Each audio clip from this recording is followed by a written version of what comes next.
Today we're going to be installing factory fog lights on a Toyota Camry. Now I'm going to be installing an OEM fog light into this car using the OEM wiring harness. So it's pretty much a plug and play operation. Now this fog light is supposed to sit inside of this bumper at the bottom here. And because this vehicle was made in America, this is actually one molded piece and it doesn't have the bracketry behind to hold up this fog light. And so you could see I've got a bumper from a Japanese made Camry that has these OEM fog light cutouts.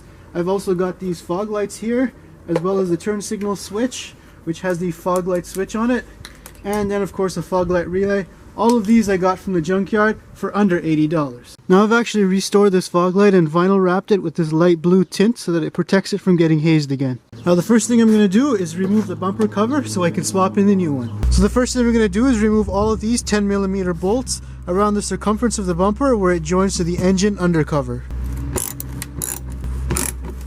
Okay, with all the bolts removed, I can pull down the plastic away from the bumper cover.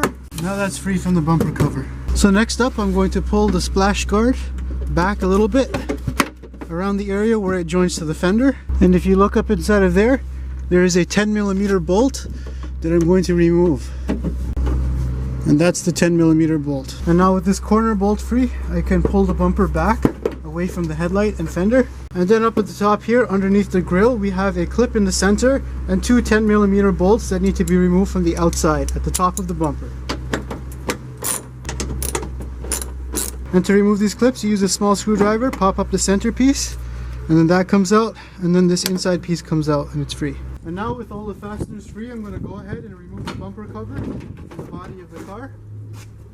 And with the bumper cover removed, you can see just underneath the headlights there is a spare wire that's pre-wired for factory fog lights. So the wire is held in by a clip to the rebar. I'm just going to come in with the pliers and put that free. So now I can plug this into the fog light when I install the bumper. And here you can see the difference behind the American made Camrys that have just one molded piece behind the bumper for the fog light. Whereas on the Japanese made Camrys, you have this bracket that's molded into the bumper so you can easily slide in fog lights. Now the fog light attaches using just a bracket over here. And on this side it's got a screw that widens when you screw it in. So we're going to go ahead and insert that into the bumper. And this tab here will lock into a hole on the side of the bumper. Bring it in and you can see it's locked in over there. And then this screw pops in through here. And then I can screw this screw down and that should securely hold the fog light to the bumper. So now with the fog lights installed, I'm going to go ahead and hang the bumper onto the body of the car and just set it down loosely. So underneath the bumper here, I noticed after 14 years there's a lot of corrosion on those terminals, so I cleaned it out with a pin. Now I'm going to plug in the fog light bulb, make sure it clicks and the bulb is secured nice and tight in the fog light, and we can close things up. Now before we tie things down with the bumper itself, we need to test these fog lights to make sure that they work. So what I'm going to do is wire up the inside relay and turn signal switch to see if the fog lights actually work. Now in order to get to where the fog light relay is supposed to go, it's down in behind the fuse box over here. So I'm going to need to remove this bottom panel over here. I'm also going to need to remove the steering column trim in order to get this turn signal switch off. Now this bottom piece here is held on by a 10mm bolt at the bottom here, a Phillips screw over here, and a Phillips screw up inside of the coin tray. Then I can just pop it off of the dashboard and remove it out of the way. Now I'm also going to double check that this fog light fuse here came with my vehicle and it is already installed. So here we are underneath the dashboard of the car. This is the OBD2 port. If we follow back to behind this fuse box here, you can see that there's a bunch of relays back here. And if you look up, there's a missing relay here. That is for the fog lights and it didn't come with this car. So we need to add that relay here. So here I've got the relay. I'm just going to push that down and install it. Now in order to get the turn signal stock changed, we're going to need to remove the steering cover. I'm going to first start by removing this Phillips screw.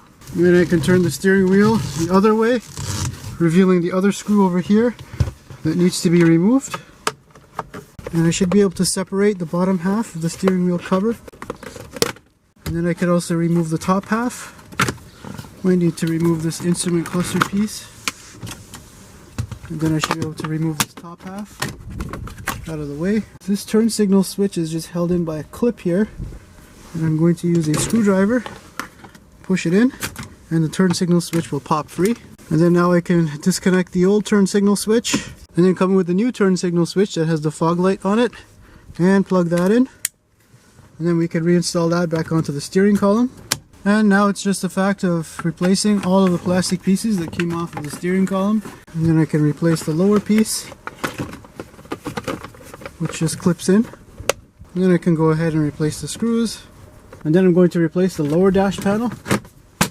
So now that the fog lights are wired up, I'm going to go ahead and reinstall all of the clips that hold the bumper on. Starting with the centerpiece here. It just clips in. And then the two 10mm bolts along the side here. And then along the side here, I'm going to pull the bumper so that it clips in over here. And then I'm going to pull back the splash guard and thread in this 10mm bolt that held the bumper to the fender.